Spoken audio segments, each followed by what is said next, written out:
Netflix ये वो company है जो हर साल 18 बिलियन से ज़्यादा खर्चा करती है मूवीज़ और सीरीज़ बनाने में, जो होते हैं रफली खैर बहुत होते हैं।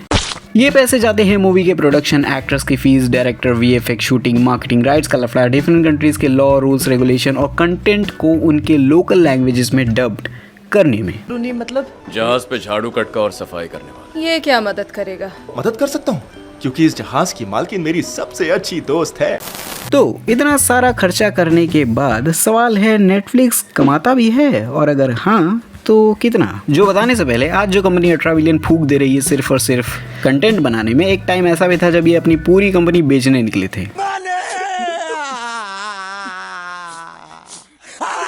और मजे की बात क्या है पता है? जब रीड और मार्क नेटफ्लिक्स को सेल करने गए तो इनका मजाक उड़ाया गया कि ना जी कोई नहीं देखेगा तुम्हें, सालो तुम्हें पता नहीं आगे ये लोग क्या करने वाले हैं। ये वो टाइम था जब यूएसए में इंटरनेट स्लो था। खैर वो तो हमारे यहाँ अब भी है, 4G के नाम पे पता नहीं क्या चलता है।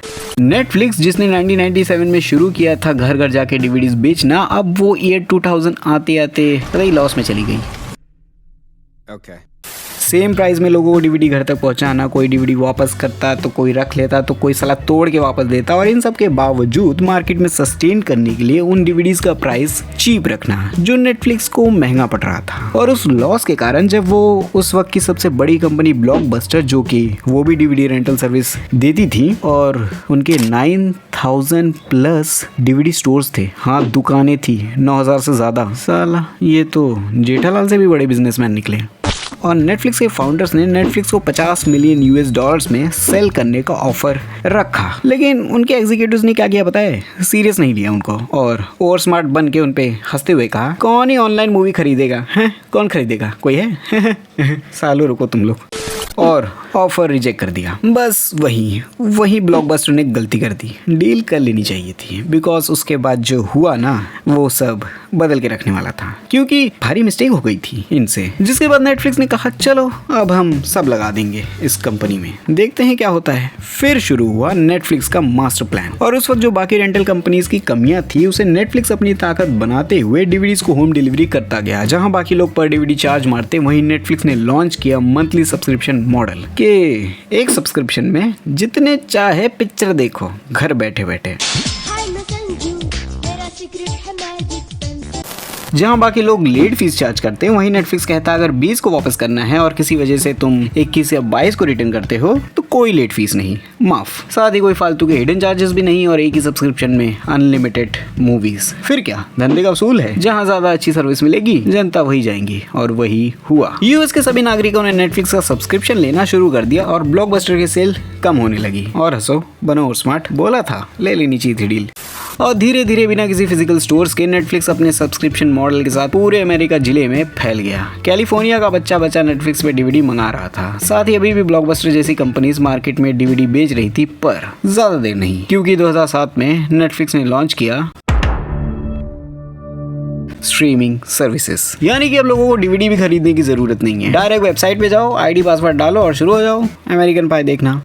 लेकिन ये स्ट्रीमिंग वाली चीज उतनी भी आसान नहीं थी, बिकॉज इंटरनेट अभी भी स्लो था और स्मार्ट टीवी ना के बराबर। लेकिन नेटफ्लिक्स को फ्यूचर आईने की तरह साफ दिख रहा था कि अब दुनिया अंतिम फैसला डीवीडी पे नहीं बल्कि ऑनलाइन देखेगी, और नेटफ्लिक्स लगा रहा बहुत से लॉसेस के बावजूद। रेंट पे डीवीडीज भी दे रहा था और ऑनलाइन सर्विसेज भी, और अपनी स्ट्रीमिंग सर्विसेज को और भी पावरफुल बनाने के लिए हॉलीवुड स्टूडियोज जैसे कि पैरामाउंट, WB, यूनिवर्सल, डिज्नी के साथ डील करके डिजिटल राइट्स लेके अपनी ऑनलाइन लाइब्रेरी 2007 से 2012 तक इतनी बड़ी कर ली कि हॉलीवुड का ऑलमोस्ट सारा कंटेंट नेटफ्लिक्स पे था, और अब कोई कॉम्पिटिटर भी नहीं था। अरे हाँ बताया नहीं ना, ब्लॉकबस्टर 2010 में ही बंद हो गया, बोला था ले लो डील। ठीक ऐसा ही नजारा हमने पहले भी कभी देखा है, फर्क सिर्फ इतना है कि उस वक्त तुम खुश थे और आज मैं खुश हूँ। फिर 2013 में नेटफ्लिक्स रिलीज करता है अपना खुद का personal original show the house of cards, जिसने नेटफ्लिक्स को हॉलीवुड में इज्जत और फिल्म मेकर्स को शौक दिया कि कोई इंडिपेंडेंट स्ट्रीमिंग कंपनी इतना सिनेमैटिक हाई क्वालिटी शो बना सकती है। जिसके बाद ना सिर्फ एमी नॉमिनेशन मिला, बल्कि बड़े बड़े एक्टर्स नेटफ्लिक्स के साथ काम करने लगे, और मूवी इंडस्ट्री में एक ट्रस्ट स्टैब्लिश हो गया नेटफ्लिक्स के लिए कि हमको चाहिए अब इज्जत। फिर 2013 में ही जुलाई में रिलीज हुआ orange is the new black, जिसने मास ऑडियंस को अपने तरफ किया और फ्लैश की तेजी से लोगों ने उसे बिंज वॉच किया। मतलब हर कोई orange is the new black देख रहा था, आधे ट्रक के लिए तो आधे क्वालिटी कंटेंट के लिए। और नेटफ्लिक्स का स्ट्रीमिंग सब्सक्रिप्शन मॉडल सुपरफास्ट तरीके से ग्रो क्या कतई छप्पर फाड़ दिया। मार्को पोलो, डेडेविल, नार्कोस जैसे शोज नेटफ्लिक्स अपने पैसे लगा के बनाता गया। कह सकते हो कि नेटफ्लिक्स उस वक्त वो कर रहा था जो बाकी प्लेटफॉर्म्स ने सोचा भी नहीं था, ऑनलाइन पैसे कमाना। फिर 2016 में एंट्री होती है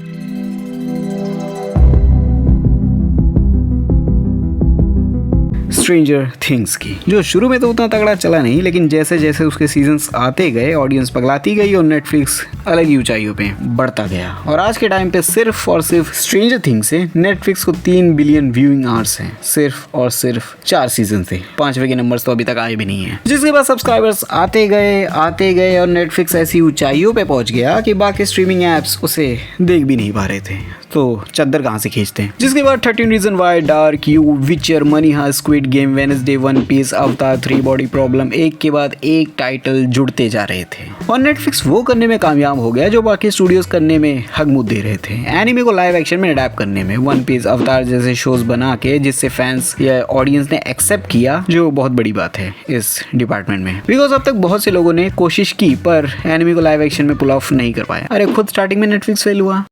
और बहुत मुश्किल भी एनिमे जैसे फॉर्मेट को लाइव एक्शन में अडैप्ट करना, बिकॉज एनिमे अपने आप में ओरिजिनल फॉर्म में ही अच्छा लगता है, वो लाइव एक्शन के लिए बनाई नहीं है। उसकी जो दुनिया है वो उसी फॉर्म में बिलीवेबल लगती है, ना कि लाइव एक्शन या ये कहूँ रियलिटी में। बात तो सही है। पर जिसे नेटफ्लिक्स ने इस बार एक हद तक क्या सक्सेसफुली लाइव एक्शन में अडैप्ट करके दिखाया, जिससे जो एनिमे का कोर फैन बेस है वो भी नेटफ्लिक्स पे आने लगा और नेटफ्लिक्स के नंबर्स और भी ग्रो होते गए। और आज के टाइम पे नेटफ्लिक्स की टोटल कमाई है 45 बिलियन एंड स्टिल काउंटिंग। सोचो, जो कंपनी 1997 में सिर्फ 2.5 मिलियन में शुरू हुई थी, आज उसका रेवेन्यू है 45 बिलियन और मार्केट वैल्यू है 400 बिलियन।